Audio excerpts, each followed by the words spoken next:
Watch this. Hamas's negotiating team inside the bustling capital city of Doha, Qatar, while working on U.S.-backed efforts to end the war in Gaza. President Trump said this afternoon he feels, quote, very badly that the strike happened in the city of Doha. He noted he did not make the decision to strike. Qatar has been a key player in the negotiations for a hostage and ceasefire deal, a version of which was accepted by Hamas on August 18th. Israel says the attack involved more than 10 fighter jets and was, quote, months in the making, but was sped up in recent weeks, according to Israeli sources.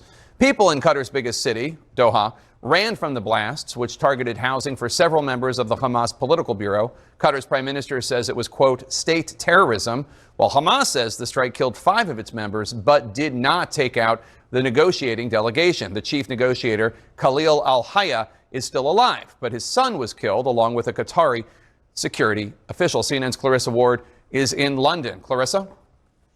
So, Jake, we're learning now, according to the Qataris, that President Trump actually made a phone call to Qatar's emir, expressing, in their words, strong solidarity and also issuing strong condemnation for this attack on sovereignty of Qatar.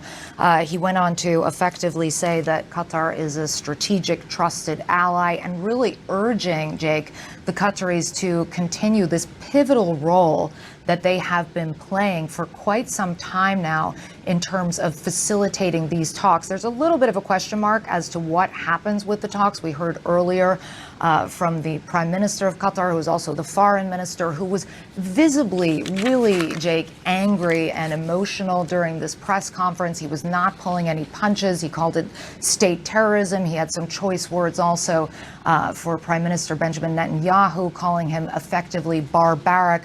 He did say that Qatar will continue its role in the region, but then he also made a comment saying nothing is valid after such an attack. And that's fueling suspicions that at least for on a temporary basis, these talks appear to be dead in the water with all the potential fallout that entails, Jake. And Clarissa, just before the strike, Israel ordered a full evacuation of Gaza City.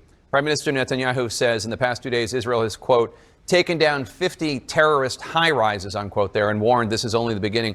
What is Israel's goal for Gaza City? It's clear Israel wants peace, and that's why they attacked Palestinian Authority officials who are in the talks to have a peace deal in Qatar. That's how you behave when you want peace. You bomb the people who represent your rivals when you're having a conversation to have peace.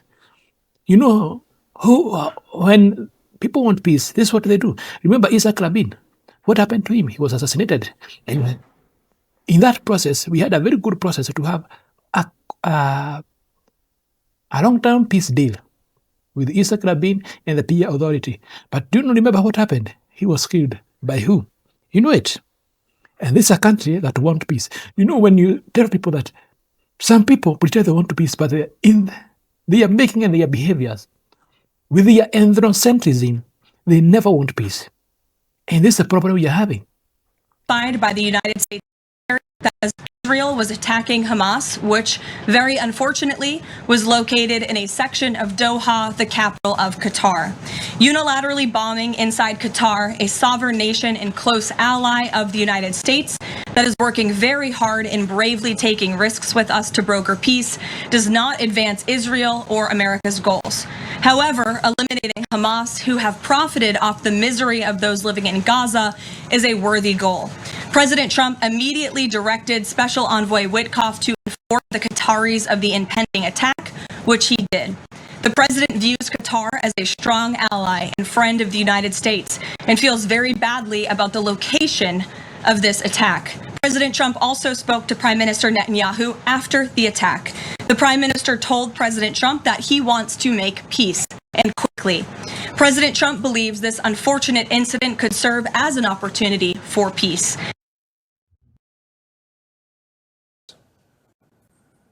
Well, the Trump administration is trying to have its cake and eat it too. I don't see how this is possibly beneficial for the peace negotiations or any kind of ceasefire. As has been pointed out in your reporting, the very place where these negotiations were taking place has been targeted. Because the attack on Hamas officials in Qatar One is disrespect of international law, because you cannot bomb people who are in the discussion of a peace deal. Two, you cannot attack another country illegally. This was illegal. Whether it was a designated attack and a straightforward, and it was not on targeting the public or not. You cannot you cannot go attacking people in America with a rocket because you are from German. No. It is a problem I'm having with the notion that I've seen, especially with Zionists, that they don't belong to this world, and to them, international law do not matter. And this is a behavior that has been pushed by the NATO officials and the NATO governments.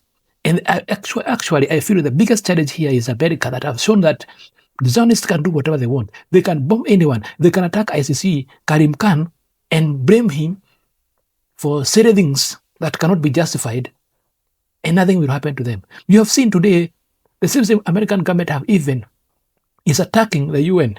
And you question, what's the purpose of these bodies, the ICC, the UN, if the government of America cannot allow them to operate independently, and if this government always makes hard that UN, ICC, they cannot target Americans or their allies. And this is now the problem, where we have a country that pretends to be spreading democracy, but do not want democratic organization and systems to work. We've seen the UK also, the same thing, arresting people for demonstrating. When did democratic countries start arresting people for demonstrating against a foreign government? You know, there's a problem with the democracy and the NATO, and the mindset and the double standard that is here is beyond the nonsense that I cannot even understand.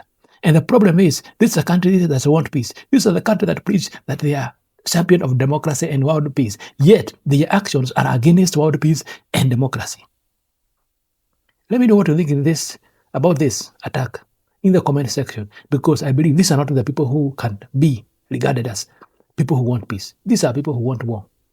Let me know in the comment section. Let's meet in the next video. I'm your host, James.